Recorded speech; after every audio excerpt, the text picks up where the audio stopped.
আসসালামু আলাইকুম। সবাই কেমন আছেন? আশা করি যে যেখানে আছেন আল্লাহ তাআলার অশেষ রহমতে অনেক ভালো আছেন। আজকে আপনাদের সাথে একটা ঘটনা শেয়ার করব। কোনো রেসিপি বা কাটিং ভিডিও কোনো কিছু শেয়ার করব না, একটা ঘটনা শেয়ার করব।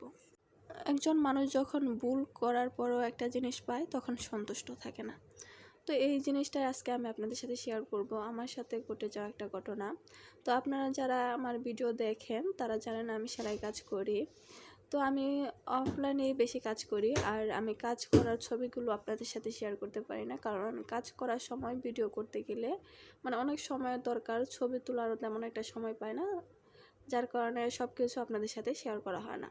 ঘটনাটা হচ্ছে, একটা কাস্টমার আমাকে জামা সেলাই করতে দিয়েছে ওনার জন্য আর ওনার মেয়ের জন্য। ওনার জন্য 2-3 সেট আর ওনার মেয়ের জন্য 1 সেট। উনি প্রায় সময় আমার কাছ থেকে জামা কাপড় সেলাই করে নেয়। তো বিষয়টা এটা না, বিষয় হচ্ছে ওনার জন্যে আর ওনার মেয়ের জন্য একই সেম একই কাপড় নিয়েছে।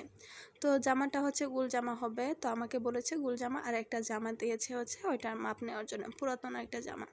ওনার কথা মতোই আমি জামাটা সেলাই করে দেই, আর বলেছিল কিছু ডিজাইন দেওয়ার জন্য, আমার মন মতো করে আমি ওরকমভাবে ডিজাইন দিয়ে দিয়েছি।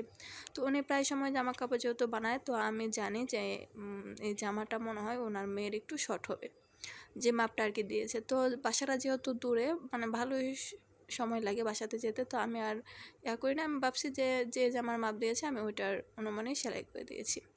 তারপর একদিন যখন উনি জামা কাপড় নিতে আসলো, তখন ওনার মেয়েকে সাথে করে নিয়ে আসে। পরে দেখে যে জামাটা পরে যে জামাটা শর্ট হয়েছে। তারপরে কি ঘটলো আমি আরেকটা ভিডিওতে অবশ্যই আপনাদের সাথে শেয়ার করব। আজকের এই ভিডিওতে সবটুকু শেয়ার করা সম্ভব না।